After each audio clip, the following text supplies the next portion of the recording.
Buenas. El presente trabajo vamos a abordar el análisis de desempeño de redes neuronales.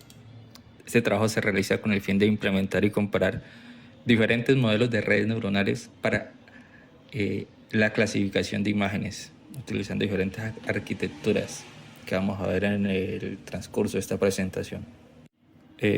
Primero que todo, quiero comentar por qué es importante este trabajo. Bueno, antes de la llegada de la inteligencia artificial, la clasificación de imágenes dependía de métodos tradicionales que requerían una alta intervención humana y conocimientos especializados para su análisis, clasificación y detección de objetos. Con el avance de técnicas basadas en inteligencia artificial, pues es posible gestionar y organizar grandes volúmenes de imágenes de manera automática, lo que facilita su análisis y categorización. Esto resulta especialmente relevante en ámbitos como el médico, que vamos a abordar en esta presentación, donde permite apoyar procesos de diagnóstico, identificar enfermedades de forma temprana. ¿Por qué se escogió este dataset? Bueno, tras analizar los conjuntos de datos disponibles, se seleccionó este dataset principalmente por su tamaño, ya que cuenta con aproximadamente 5.000 imágenes, lo cual resulta adecuado para el entrenamiento de modelos de aprendizaje profundo, que requieren una cantidad suficiente de datos para lograr una buena capacidad de generalización. Adicionalmente, el número de categorías es menor en comparación con los otros conjuntos de datos disponibles, lo que reduce la complejidad del problema de clasificación. Asimismo, se observó que las imágenes se encuentran en escala de grises, lo que simplifica el proceso de preprocesamiento. También influyó mucho el interés propio por trabajar en imágenes médicas, dado su alto impacto en aplicaciones. Luego de haber escogido el dataset, se decidió realizar un análisis exploratorio de los datos, que es muy importante para estos trabajos de inteligencia artificial. Se revisaron las imágenes y sus etiquetas, y también se analizó la distribución de las etiquetas por medio de histogramas para ver si estaban balanceadas las etiquetas o no, y si era necesario balancearlas. Bueno, se observó que había un buen balanceo de datos. Entonces, lo que se siguió en el análisis exploratorio era pues realizar como una muestra de las imágenes del dataset para observarlas cada una de ellas, a ver cómo venían formateadas. Se visualizó que algunas imágenes que fueron seleccionadas al azar tenían diferentes tamaños, lo que pues ya nos iba dando una idea de lo que se iba a requerir para el procesamiento de los datos, un redimensionamiento. Y también se puede observar que al analizar las imágenes venían en 3 canales. Otro tema que se consideró necesario tratar en el preprocesamiento, dejar un solo canal para disminuir la carga en los modelos y mejorar su entrenamiento. Luego de realizar el análisis exploratorio de los datos, pues se empezó con la etapa de preprocesamiento, una etapa pues súper importante para mejorar la eficiencia y el desempeño de las redes neuronales. Y lo que primero se realizó fue un redimensionamiento, pero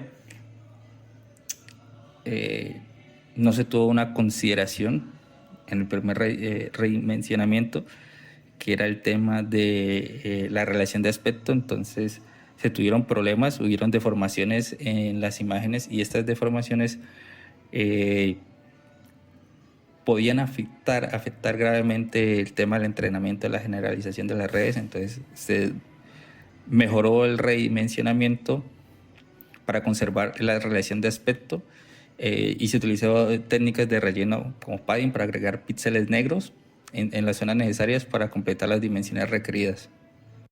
También se realizó la normalización pues, para escalar los valores de los píxeles en un rango pequeño, entre 0 y 1. Esto ayuda a que las redes neuronales aprendan de una manera más estable y eficiente, evitando valores demasiado altos que puedan afectar el entrenamiento y favoreciendo la convergencia. También se realizó un proceso de data augmentation, que consiste en generar nuevas variaciones de las imágenes originales mediante transformaciones. Lo que se hizo fue se rotó, se realizó cambios de brillo y volteos para aumentar la diversidad de los datos de entrenamiento. Esto ayudó a reducir el sobreajuste y mejorar la capacidad de generalización de las redes neuronales. Ya entrándonos en los modelos y las configuraciones, empezamos con el modelo de la arquitectura de perceptrón multicapa. Bueno, para este modelo y para entender un poco el tema de la configuración y ver cuál era como la mejor, se realizaron varias pruebas, varias configuraciones, modificando la cantidad de capas, la cantidad de neuronas y ver la mejor configuración para este problema que vamos a abordar. Luego de realizar varias pruebas, analizando primero pues con una base de 3 capas, 512 neuronas de entrada, 256 y 128 en capa oculta y 4 neuronas de salida, pues tuvimos una función de pérdida del 59% y una precisión del 72%, que es una buena, pero pues decidimos seguir haciendo más pruebas para ver qué encontramos. Una segunda prueba se realizó con 3 capas, 1024 neuronas. Se intentó hacer algo más robusto, a ver si esto mejoraba. Y al utilizar 1024 neuronas como en neuronas de entrada y 512 y 256 en capa oculta y 128 en capa de salida, tuvimos una función de pérdida del 52%, mejoró, y la precisión también mejoró al 77%.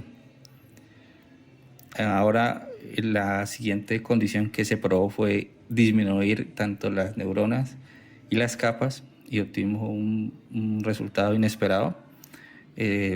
Ya con 2 capas y 256 neuronas de entrada, 128 en capa oculta y 64 en salida, se obtuvo una función de pérdida del 39%, un valor del 39% y una predicción del 84%, que de todas las configuraciones que se pensaron, esta fue la que se obtuvo mejores resultados, y en base a estas pruebas pues decidimos seguir con esta arquitectura.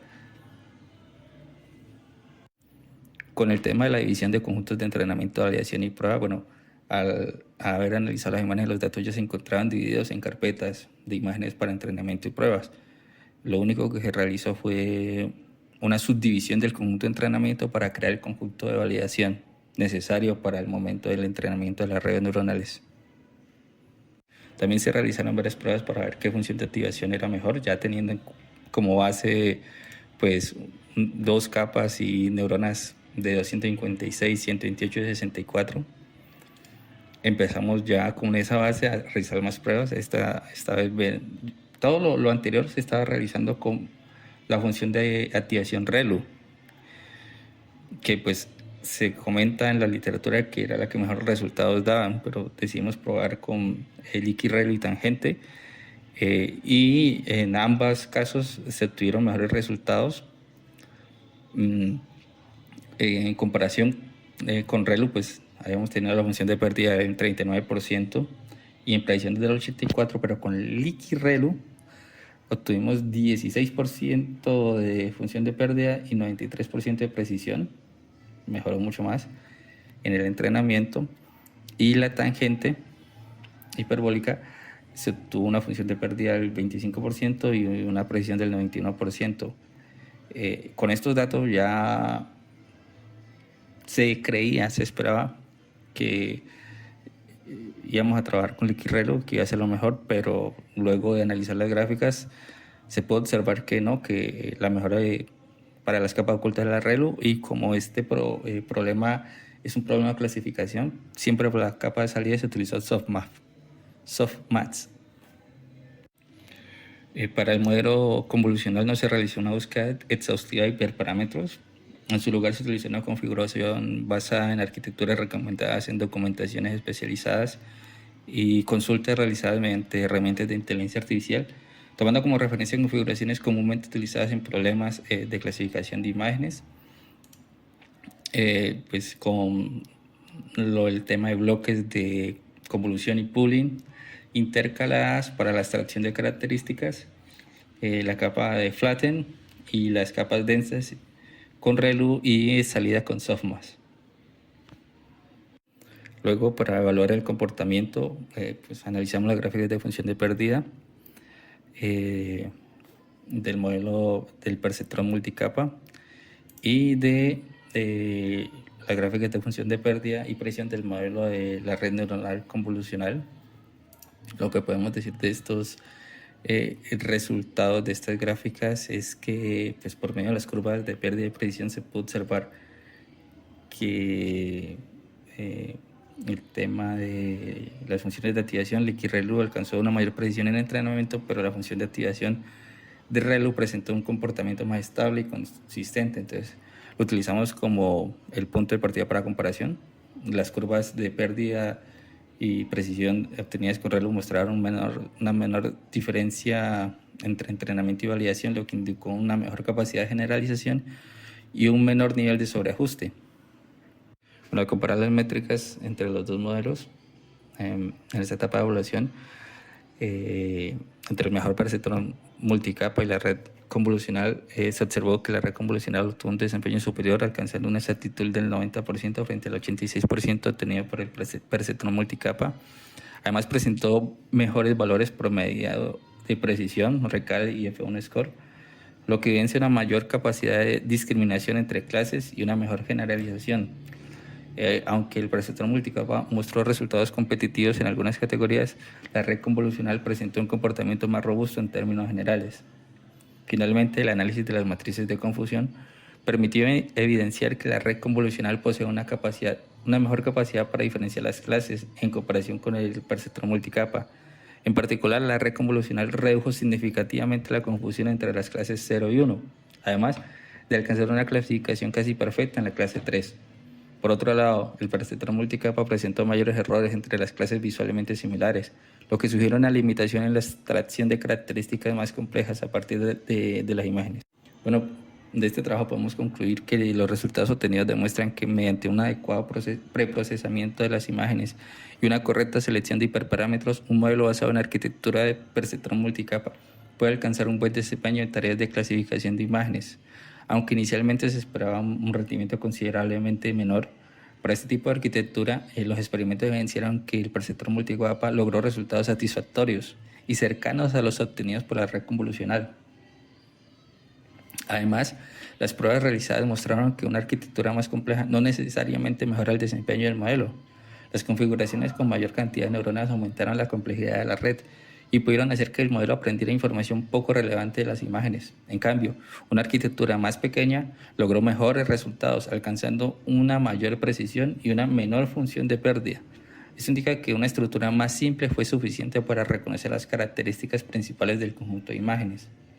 Sin embargo, las redes neuronales convolucionales continuaron presentando un mejor desempeño general. Esto se debe a que este tipo de redes puede identificar de mejor manera características importantes de las imágenes como formas, bordes y texturas, mientras que el perceptrón multicapa tiene más dificultades para aprovechar este tipo de información.